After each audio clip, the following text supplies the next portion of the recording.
पंतप्रधान नरेंद्र मोदी हे आज कोल्हापूर दौऱ्यावरती आहेत। महायुतीचे उमेदवार संजय मंडलिक आणि धैर्यशील माने यांच्या प्रचारासाठी मोदी आज कोल्हापुरात येणार आहेत। थोड्याच वेळात मोदींची सभा सुरू होईल।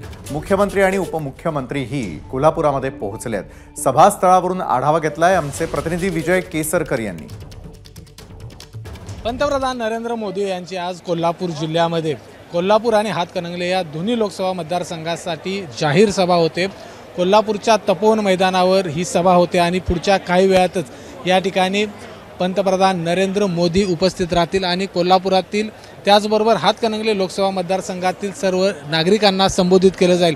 या ठिकाणचे महायुतीचे उमेदवार संजय मंडलिक आणि धैर्यशील माने या दोन्ही उमेदवारांसाठी मुख्य पंतप्रधान नरेंद्र मोदी यांची ही सभा होत आहे आणि तपोवन मैदानावर साधारण 1 ते 1.5 लाख नागरिक या सभेला उपस्थित राहतील अशा पद्धतीचा दावा देखील करण्यात येतोय।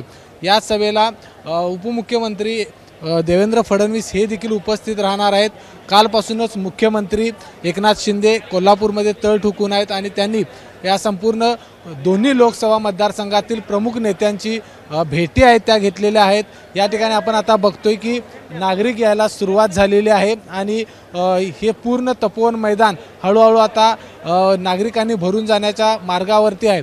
खरं तर या ठिकाणी पंतप्रधान नरेंद्र मोदी आल्यानंतर कशा पद्धतीनं या सर्व नागरिकांना संबोधित करतात, मार्गदर्शन करतात हे पाहणं खूप महत्त्वाचं असणार आहे। कारण 2014 साली या ठिकाणी विधानसभेच्या निवडणुकीच्या प्रचाराला पंतप्रधान नरेंद्र मोदी आले होते आणि त्याच्यानंतर तब्बल 10 वर्षानं पुन्हा एकदा नरेंद्र मोदी हे कोल्हापूरच्या तपोवन मैदानावर येतात। त्यामुळे नरेंद्र मोदी नेमकं काय बोलणार, कशा पद्धतीनं मार्गदर्शन करणार याकडे संपूर्ण राज्याचं लक्ष लागलेलं आहे।